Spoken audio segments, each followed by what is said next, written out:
Hello everybody, this is JS Pandit here and I welcome you all to the Catalyst Group GS classes जो YouTube पे हम लोग continuous चलाते हैं। History, polity, geography, economics, mathematics सबकी classes आपको मिलती रहती हैं बीच बीच में स्केड्यूल के अकॉर्डिंग। आज हम बात करेंगे हिस्ट्री की क्लास। बच्चे स्टूडेंट्स बोल रहे थे सर बहुत टाइम के बाद आप क्लास लेके आ रहे हो, हिस्ट्री खत्म होगी कि नहीं होगी? हिस्ट्री बिल्कुल खत्म होगी और यूट्यूब की क्लासेस कभी नहीं रुकेंगी, इस चीज को हमेशा ध्यान रखना, वो चलती रहेंगी। ठीक, हाँ ये जरूर है कि हम लोगों ने स्पेसिफिक बैच लॉन्च कर दिया है। बहुत टाइम से बहुत लोग बोल रहे थे कि सर आप यूपीएससी सीएससी का बैच 2 लॉन्च कर दीजिए, क्योंकि हम लोग किसी वजह से जो लोग यूपीएससी अटेम्प्ट कर रहे थे वो लोग दे नहीं पाए थे, वो ज्वाइन नहीं कर पाए थे बैच 1 जो हमने लॉन्च किया था। तो हम लोगों ने यूपीएससी बैच 2 सिविल सर्विसेज या आप जिसको लेमन लैंग्वेज में आईएएस बोलते हो, उसके लिए हमने बैच 2 भी लॉन्च किया हुआ है। और सीट इसमें अब शायद 40 या 50 बच्ची होंगी, क्योंकि इसको लॉन्च किए हुए ऑलरेडी 10 दिन हो चुके हैं, काफी बच्चों ने एडमिशन ले लिया है। इसकी क्लासेस जो है वो इंट्रोडक्टरी जो हमारा प्लानिंग वाला क्लास है वो ऑलरेडी अपलोड हो चुका है कल। बाकी की जो क्लासेस है वो कंटिन्यूटी में 19 तारीख से स्टार्ट हो रही है, तो ये half time you can join, आप ज्वाइन कर सकते हो। जो डिटेल तरीका होगा जैसे ज्वाइन करना है वो आपको जो पहला वाला कमेंट होगा नीचे पिन सेक्शन में, पिन कमेंट ऊपर हम लोग करवा देते हैं, उसमें सारी डिटेल और तरीका दिया होगा। वेबसाइट पे जाके साइन अप करना, लॉग इन करना, कोर्स पे क्लिक करना। इंस्टॉलमेंट अलाउड है, सिग्नल में करोगे तो फीस कम पड़ती है, बाकी 2 इंस्टॉलमेंट 3 इंस्टॉलमेंट भी आप चूज कर सकते हो। ध्यान रखना है इसके अंदर प्री मेंस इंटरव्यू सब कुछ इंक्लूडेड है।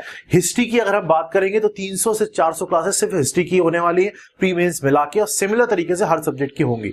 ठीक, सब कुछ कवर होगा, इवन यहाँ पे लैंग्वेज भी कवर होगी, तो आप ज्वाइन कर सकते हो इसको। 1500 से 2000 के आसपास लेक्चर होने वाले हैं। बाकी कुरुक्षेत्र, योजना, एडिटोरियल, डेली न्यूज सब कुछ होता है, कहीं से कुछ पढ़ना नहीं है, सब हम देते ही देते हैं। ये तो हो गई बात एडमिशन की बैच 2। एसएससी वालों के लिए भी हमने बैच लॉन्च किया हुआ है। आप एसएससी की अगर तैयारी कर रहे हो तो एसएससी सीजीएल वगैरह की भी बैच ज्वाइन कर सकते हो। सीएचएसएल सारे बैच लॉन्च किए हुए हैं, वेबसाइट पे जाके चेक कर लेना, डिटेल सारी मिल जाएगी। अब हम बात करते हैं अपनी क्लास की। पिछली क्लास में हमने जहां पे छोड़ा था, हमें इतना समझ में आ गया था कि इंडियन नेशनल कांग्रेस और ऑल इंडिया मुस्लिम लीग इन दोनों के बीच में चल रही थी भिड़ंत। अब सिस्टम कुछ ऐसा चल रहा था कि ब्रिटिशर्स हो गए थे परेशान, वर्ल्ड वॉर खत्म होने की कगार पे आ चुकी थी, ब्रिटिशर्स बहुत ज्यादा थक चुके थे। ब्रिटिशर्स को अब लग रहा था अब इंडिया पे अपने को रहना ही नहीं है। ब्रिटिशर्स चाह रहे थे छोड़ छाड़ के यहां से निकलो। इंडिया के अंदर लोग बार बार कोई ना कोई मूवमेंट चलाते चले जा रहे थे, तो ब्रिटिशर्स वैसे भी परेशान हो रखे थे कि ये नया मूवमेंट कभी ना कभी ले आते हैं। वर्ल्ड वॉर के टाइम पे ही 2-3 मूवमेंट चला दिए थे बीच बीच में। उसके बाद आईएनए की जब म्यूटनी, मैंने आपको एक चीज और समझाई थी, आईएनए के जब ट्रायल चले थे उसके बाद रॉयल इंडियन नेवी की म्यूटनी हो गई थी, लोग लड़ने लग गए थे, सड़क पर उतर आए थे, आर्मी अगेंस्ट हो रखी थी ब्रिटिशर्स के। और ब्रिटिशर्स को एक समझ में आ गया था कि अब इंडिया के अंदर रूल करना ना इतना आसान है नहीं। उसके बाद कुछ चीजें और हुई थी जो मैं आज आपको समझाऊंगा। जैसे ब्रिटिश में इंग्लैंड में इलेक्शंस हुए थे, तो इलेक्शन में जो पार्टी सबको लग रहा था जीतेगी, विंस्टन चर्चिल की, विंस्टन चर्चिल ने ब्रिटिशर्स को वर्ल्ड वॉर में जिताने के लिए बहुत बड़े बड़े गेम खेल दिए थे।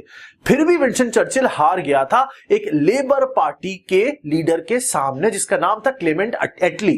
क्लेमेंट एटली जो था, जब वो इलेक्शन जीत जाता है ना, तो वो थोड़ा सा सिंपैथेटिक हो जाता है इंडिया के लिए, और उसे लगता है ये मुसीबत हटाओ यार, छोड़ छाड़ के निकलो। मतलब सिचुएशन ऐसी बन चुकी थी कि ब्रिटिशर्स कह रहे थे भैया हम देने को तैयार है तुमको फ्रीडम, तुम लेने को तैयार नहीं हो, क्योंकि तुम आपस में ही लड़भिड़ रहे हो। जिसका एग्जाम्पल टीचर जो है वो बच्चों को टॉफी देने को तैयार है। अब 2 जो बच्चे उसके सामने खड़े हैं वो आपस में ही लड़ रहे हैं, मैं लूंगा टॉफी, मैं लूंगा टॉफी, और टीचर कह रही ले ले बेटा टॉफी, मेरे पास एक्स्ट्रा है, तू ले ले, तू लेके जा। पहले टॉफी मांग रहे थे, अब दे रही हूं तो तुम कह रहे हो ना मैं इतनी लूंगा, मैं उतनी लूंगा टॉफी। तो ये खेल चल रहा था। देखने को अगर पिक्चर सामने से देखोगे तो ऐसा लग रहा था ये बढ़िया दोस्ती यारी चल रही है, कह रहे हैं बेटा आराम से उतरना, कहीं पांव जमीन पे ना लग जाए, गंदे हो जाएंगे, ऐसे बोल रहे हैं।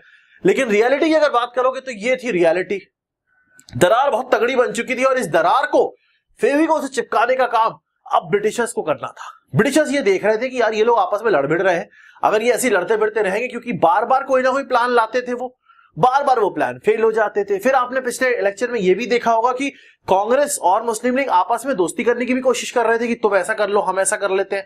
बट जिन्ना के सर पे पाकिस्तान सवार था, जिन्ना को इतना पता था कि पाकिस्तान लिख के नहीं दोगे तो मैं लूंगा ही नहीं वो पर्चा, मैं देखूंगा ही नहीं उस पर्चे को चश्मा उठा के। तो अब ब्रिटिशर्स को लगता है यार इनके बीच का जो डेडलॉक है वो डेडलॉक हमें सॉल्व करना है, क्योंकि सॉल्यूशन नहीं आ रहा। जब तक सॉल्यूशन नहीं आएगा तो हम यहां से किसको देके भागेंगे कि तुम ले लो गवर्नमेंट, किसको पकड़ा के भागेंगे भाई? सारे के सारे डॉक्यूमेंट्स कौन संभालेगा? तो अपनी भी तो जिम्मेदारी है ना कुछ। तो ब्रिटिशर को कैसे भागे पता नहीं, तो इन लोगों से डिस्कशन करते हैं और नया बंदा भेजते हैं। अब ब्रिटिशर्स क्या करते हैं, इन लोगों के बीच की ये दरार पे फेविकोल चिपकाने के लिए और इन दोनों के कंधे मिलाने के लिए एक नया बंदा भेजा जाता है जिसका नाम होता है वेवल। वेवल जो वाइसरॉय बन के आता है, इसका टाइम पीरियड होता है 1943 से 47, और ये आते ही सॉल्यूशन निकालने की कोशिश करता है इन लोगों के बीच के जो पंगे चल रहे होते हैं उसकी। जब ये सॉल्यूशन की बात आती है तो सॉल्यूशन के लिए ये क्या करता है, देखो एक चीज हमेशा ध्यान रखना, ब्रिटिशर्स जब भी इंडिया में आते थे या कोई मीटिंग रखते थे तो वो क्या करते थे, वो मीटिंग हमेशा शिमला में रखते थे। उसका रीजन है, वहां ठंड बहुत होती है। कहां? इंग्लैंड में। यहां पे क्या होता है, यहां पे अगर ये दिल्ली में या कहीं रखेंगे बहुत गर्मी है भाई, है, और ये आते हैं मई जून के टाइम पे सिस्टम सारे। अब इनको इतनी गर्मी में झेलने की आदत नहीं, तो क्या करते थे, आते ही शिमला निकल लेते थे, वहां बढ़िया से गेस्ट हाउस लेते थे और उसके बाद जिन्ना को बुलाते थे, आ जाओ बेटा, और गांधी उधर कांग्रेस की तरफ से बुलाते थे, गांधी जी और उनके लीडर्स को, आ जाओ आप भी आ जाओ भाई साहब, मिला के बात करते हैं। लेकिन ठंड में बात करेंगे चाय और मैगी के साथ। मैगी पता नहीं हो ना हो, बट कुछ ना कुछ तो होगा ही, है। तो चाय और मैगी के साथ शिमला में आराम से बात करेंगे। तो ये शिमला पहुंच जाता है वेवल, शिमला पहुंचता है। और 1945 के अराउंड एक और चीज यहां पे होती है जो बहुत इंपॉर्टेंट है। 1945 की बताता हूं शिमला पहुंच के क्या करता है उसको हम देखेंगे। 1945 के अराउंड एक और चीज बहुत इंपॉर्टेंट होती है जो इसको शिमला लाने के पीछे का रीजन होता है। एक्चुअल में जो इसको भेजने का, वेवल को इंडिया में भेजने का रीजन होता है, वो मैंने अभी आपको बताया। इलेक्शन हो जाते हैं ब्रिटिश में, लंदन में इलेक्शन हो जाते हैं, जिसकी वजह से चर्चिल हार जाता है और इटली जीत जाता है, जो कि लेबर पार्टी का बंदा होता है। वो लेबर पार्टी का बंदा इंडिया से छुटकारा पाना चाहता है, क्लेमेंट इटली, और वो ये कहता है कि कुछ ना कुछ सोल्यूशन निकालो, और वो वेवल को उठा के इंडिया के अंदर भेजता है। और वेवल इंडिया के अंदर आके ये कहता है कि मैं इनके बीच का डेडलॉक सॉल्व करूंगा, इन दोनों को शिमला बुलाऊंगा, चाय और मैगी खिलाऊंगा और रिजल्ट आपको लेके दूंगा। ये बोलता है क्लेमेंट इटली को। इटली कहता है बहुत बढ़िया, शाबाश, क्या बात बोली है, खुश हो जाता है इटली।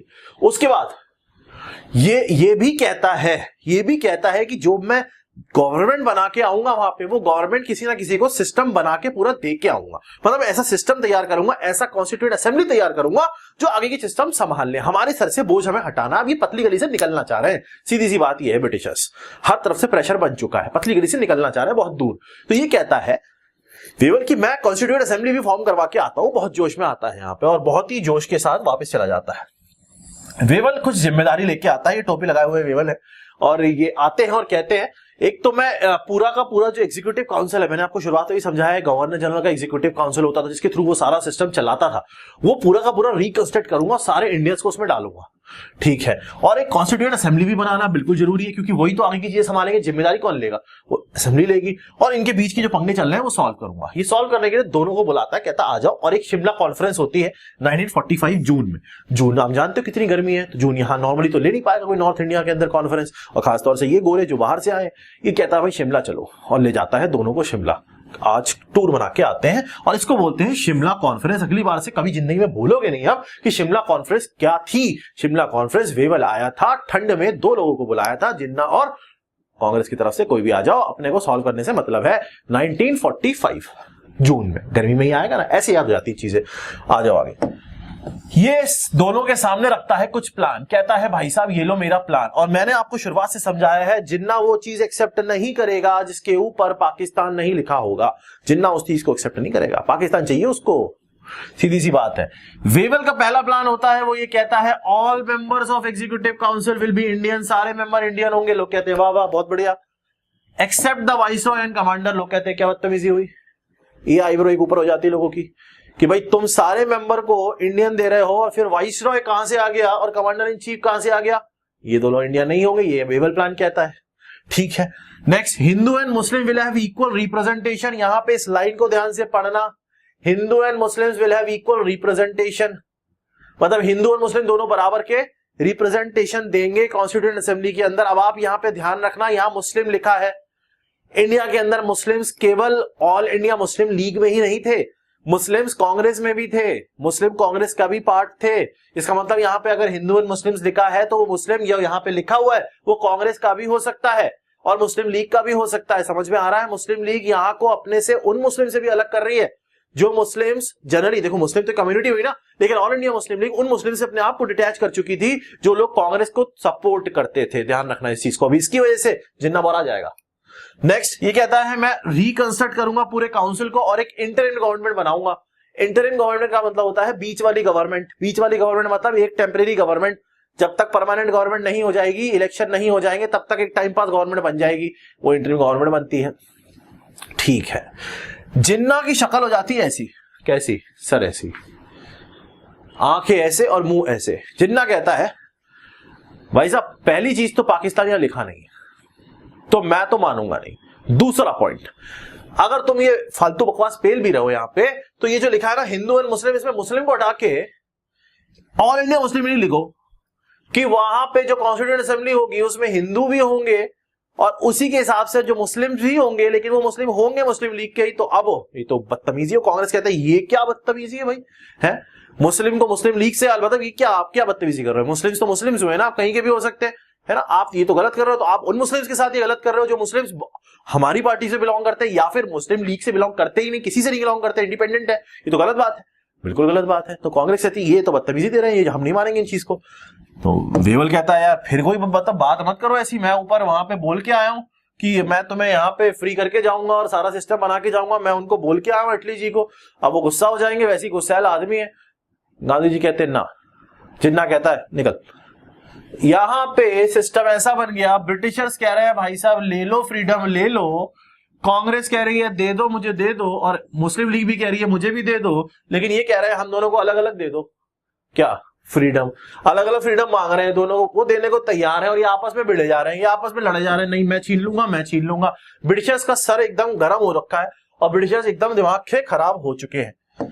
इस बीच में बहुत सारी चीजें हो जाती हैं। ये 1945 का टाइम पीरियड है। इस बीच में आईएनए वाले ट्रायल शुरू हो जाते हैं, रॉयल इंडियन नेवी की म्यूटनी हो जाती है, सुभाष चंद्र बोस जी राइज कर जाते हैं और बहुत कुछ चीजें हो जाती है और वर्ल्ड वॉर फिनिश भी होने की तरफ आ चुकी होती है।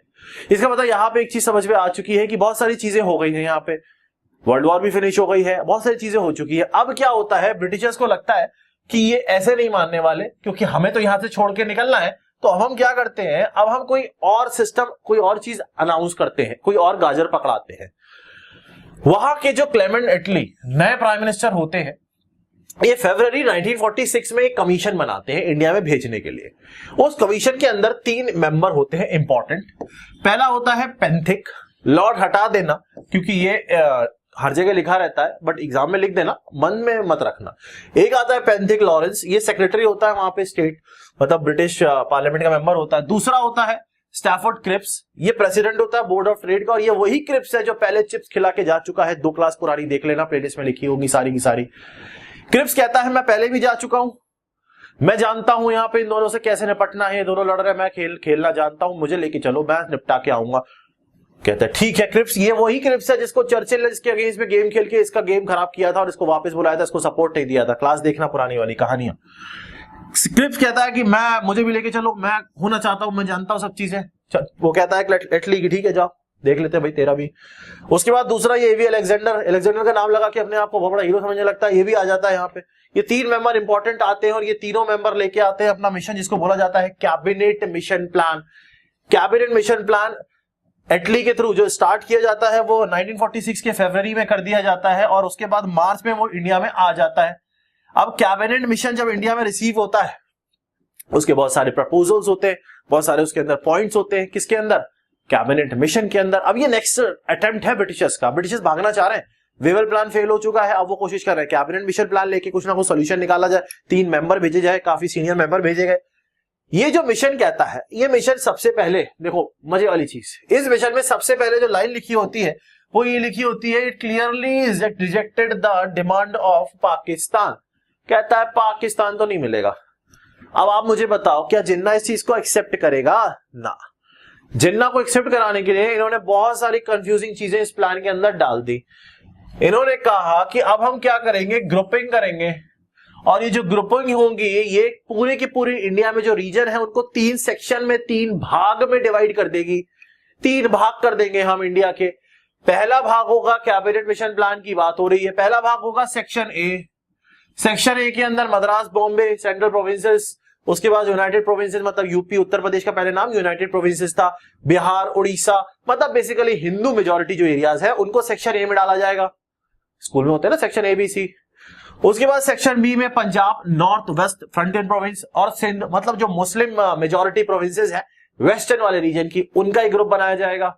सेक्शन सी के अंदर जो मुस्लिम मेजॉरिटी प्रोविंसेस है ईस्ट में, जैसे फॉर एग्जांपल बंगाल हो गया, असम हो गया, उनको एक ग्रुप में डाला जाएगा। तो ये 3 ग्रुप यहां पे तैयार किए जाएंगे।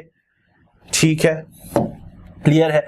दूसरा इसके अंदर पॉइंट ये आता है कि जो कॉन्स्टिट्यूएंट असेंबली के मेंबर्स होंगे वो इलेक्ट किए जाएंगे प्रोविंशियल असेंबली से। जहां जहां ये सेक्शन है, जैसे सेक्शन पूरी कंट्री है, पूरी कंट्री के अंदर बहुत सारे सेक्शन हो गए, ए बी सी, उन सेक्शन के अंदर बहुत सारी अलग अलग प्रोविंसेस हो गई, मद्रास हो गई, अलग अलग प्रोविंसेस हो गई। हर प्रोविंस से कुछ ना कुछ मेंबर इलेक्ट किए जाएंगे और उन सबको मिला के कॉन्स्टिट्यूएंट असेंबली बनाई जाएगी। ठीक है, ये जितने भी सेक्शंस होंगे, ये बहुत ही एक अजीब सा पॉइंट था, जितने भी सेक्शंस ये हैं इन सबका अपना अलग कॉन्स्टिट्यूशन है। देखो यहां पे इन्होंने फालतू की बात करने की कोशिश करी थी ब्रिटिशर्स ने कैबिनेट मिशन में, ये कह रहे थे टोटल 3 लेवल पे कॉन्स्टिट्यूशन बनाए जाएंगे। एक कॉन्स्टिट्यूशन होगा कंट्री का पूरा, ठीक है, इंडिया का। उसके बाद इंडिया के अंदर 3 सेक्शन है, इन सेक्शन ए का अलग कॉन्स्टिट्यूशन, सेक्शन बी का अलग कॉन्स्टिट्यूशन, सेक्शन सी का अलग अलग कॉन्स्टिट्यूशन। ठीक है, सेक्शन के अंदर जो प्रोविंसेस है उन प्रोविंसेस के भी डिफरेंट कॉन्स्टिट्यूशन, मतलब कॉन्स्टिट्यूशन कॉन्स्टिट्यूशन कॉन्स्टिट्यूशन, हर लेवल पे कॉन्स्टिट्यूशन। इसका मतलब इन्होंने कोशिश ये करी कि जो प्रोविंसेस हैं, जो स्टेट्स हैं, उनको ज्यादा पावर दी जाए। जैसे United states of America, states जुड़ के एक बड़ा सा द यूएसए बनाई है। वहां पे, वहां स्टेट अलग भी हो सकती है, यूएसए से सबका अपना कॉन्स्टिट्यूशन है। यहां नहीं है, यहां अलग नहीं हो सकती, क्योंकि यहां कंट्री ने स्टेट को बनाया है क्वासी फेडरल। कंट्री सेंटर के पास ज्यादा पावर जा रही है, फेडरलिज्म है, हमने पावर डिवाइड की है, लेकिन क्वासी फेडरल खींच ली है, तभी तो लिस्ट बनाते हैं कॉन्करेंट और यूनियन, है ना। ठीक है, इन्होंने कहा कि ना, ऐसा नहीं होगा, यूएसए के जैसे स्टेट्स के कॉन्स्टिट्यूशन अलग होंगे, वो अपना कॉन्स्टिट्यूशन सिस्टम लगाएंगे और जब मन चाहे वो एक पर्टिकुलर टाइम पीरियड के बाद अलग भी हो सकते हैं। तो यहां पे ब्रिटिशर्स का ये प्रपोजल था, जो मैंने आपको बताया, सबके अलग अलग कॉन्स्टिट्यूशन। अब आप मुझे बता दो, ये जो प्लान है, क्या ये मुस्लिम लीग एक्सेप्ट करेगी? कैबिनेट मिशन प्लान, क्वेश्चन आता है, किया था किसने, नहीं किया था? नहीं करेगी यार, मैं आपको शुरुआत से बोला, पाकिस्तान मना कर दिया, कहां से करेगा? मुस्लिम लीग कहते हैं हमें भी ये बदतमीजी पसंद नहीं है, कांग्रेस वाले कहते हैं हमें भी पसंद नहीं है, कहते हैं हमें भी पसंद नहीं है, समझ नहीं आ रहा हमें, ये हमें समझ में नहीं आ रहा, क्लैरिफिकेशन दो। तो क्लैरिफिकेशन ब्रिटिशर्स देख के कांग्रेस वालों को समझा देते कुछ पाठ पत्री, और कांग्रेस वाले कहते हैं चलो ठीक है यार, लेकिन मुस्लिम लीग वाले एकदम आगे हो जाते, कहते हैं ना ना ना। उसके बाद जुलाई 1946 के अंदर इलेक्शन होने वाले होते हैं प्रोविंसेस के, बहुत ही खतरनाक टाइम आने वाला है, डायरेक्ट एक्शन डे, हजारों लोग मर गए थे बेचारे। जुलाई 1946 में प्रोविंसेस के इलेक्शंस होने वाले होते हैं, और वहां पे मुस्लिम लीग के जो लीडर होते हैं मिस्टर जिन्ना जी, मिस्टर जिन्ना जो होते हैं, ये जिन्ना क्या करते हैं, ये कहते हैं कि ऐसा है, इलेक्शन तो मैं, हमारी पार्टी से एक बंदा भी लड़ेगा नहीं, बॉयकॉट करते हैं एकदम क्लियर कट इलेक्शन, और कहते हैं अब जो है ना, हमारा हक हम छीन लेंगे। बोलते हैं 16 अगस्त, जुलाई में इलेक्शन थे, 16 अगस्त 16 अगस्त 1946 is the direct action day. Direct action करो, मारो, काटो, छीनो, लेकिन अपनी जगह अपने आप हथियालो, बवाल हो जाता है। फोटो नहीं दिखा सकता, बहुत ही, गदर देखी होगी आपने मूवी, गदर में कुछ चीजों को हटा दो तो बाकी सब चीजें बहुत एक्सट्रीम लेवल पे हुई थी, बहुत लोगों ने बहुत कुछ भुगता है, बहुत कुछ खोया है उस टाइम पे। 1946 के अंदर डायरेक्ट एक्शन डे होता है, हजारों लोग मर जाते हैं, ऑफिशियल डेटा कहता है 5000 लोग मरे थे, आप रियलिटी इमेजिन भी नहीं कर सकते, कितने लोग बेघर हो जाते हैं, कितने लोगों के साथ क्या हो जाता है, we can not even imagine. ये सब चीजें हो जाती हैं, बहुत बुरा हाल हो जाता है, बहुत बुरी तरीके से राइट से दंगे होने शुरू हो जाते हैं। ठीक है, आपने एक चीज नोटिस करोगे, यहाँ पे लोग गांधी जी के कुछ चीजों पे अगेंस्ट होने लग जाते हैं, अपने सिलेबस से हटके। एक छोटी सी चीज है, बोलते हैं कि गांधी जी यहाँ पे कुछ बोल नहीं रहे थे, गांधी जी यहाँ मुस्लिम लीग को सपोर्ट करने लग गए थे, कुछ अपनी तरफ से आ नहीं रहे थे, जिसकी वजह से आगे चल के उनका नाथुराम गोडसे थे, उन्होंने उनको मार भी दिया था। तो वो कुछ कंट्रोवर्शियल पॉइंट्स हैं, उनको कभी भी एग्जाम में मेंशन नहीं करना है, आप ध्यान रखना, इसलिए मैं ज्यादा उस पर एक्सप्लेन भी नहीं कर रहा।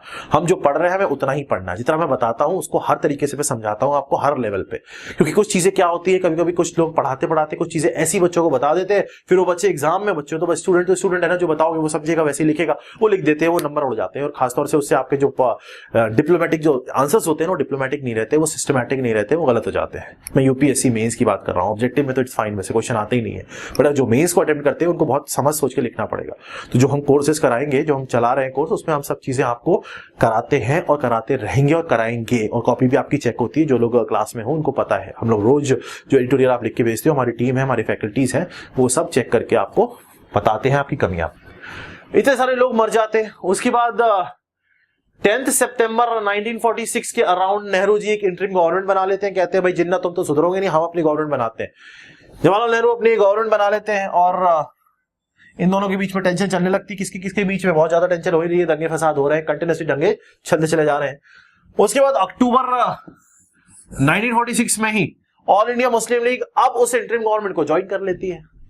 देखो यहां पे कांग्रेस ने एक इंटरिम गवर्नमेंट बना ली, अब ऑल इंडिया मुस्लिम लीग को लगता है यार ये तो गेम खेल गए, ब्रिटिशर्स तो इनके साथ हो जाएंगे, हम भी घुसते हैं। अब कांग्रेस के अंदर मतलब इंटरिम गवर्नमेंट के अंदर मुस्लिम लीग अपनी प्रेजेंस इसलिए दिखाना चाहता है क्योंकि वो चाहता है हम अंदर घुस के फिर से प्रॉब्लम क्रिएट करें और इनकी चीजों को खराब करें। मतलब वो नेगेटिव अप्रोच लेके ऑल इंडिया मुस्लिम लीग अक्टूबर में इंटरिम गवर्नमेंट को ज्वाइन करती है, जिन्होंने पहले बॉयकॉट किया था, पहले मना कर दिया था आप ज्वाइन करने, फिर घुस लिए बर्बाद करने के लिए। मतलब कहीं ना कहीं दोनों के बीच में बहुत टसल हो रहा है, बहुत पंगे हो रहा है, बहुत खराब हो रहा है। दिमाग मिस्टर एटली का एटली सनक जाता है, क्लेमेंट एटली सनक जाता है, कहता बहुत हो गया, बहुत हो गया भाई साहब, बहुत हो गया। अपना सीधा सा फंडा है, मेरा दिमाग खराब करो मत, तुम दोनों को आपस में लड़ना भिड़ना, एक दूसरे को मारना काटना, भाई मारो। ब्रिटिश को इंडिया में टिकना नहीं, अब हम तो जाए छोड़ के निकल के, अब तो हम जा रहे हैं अपने घर, है ना, समझ में आ रहा है। वो कहता है हम तो निकल लेंगे अब, और ये लो मेरी डेडलाइन। वो कहता है 30 जून 1948 मेरी डेडलाइन है, ठीक है।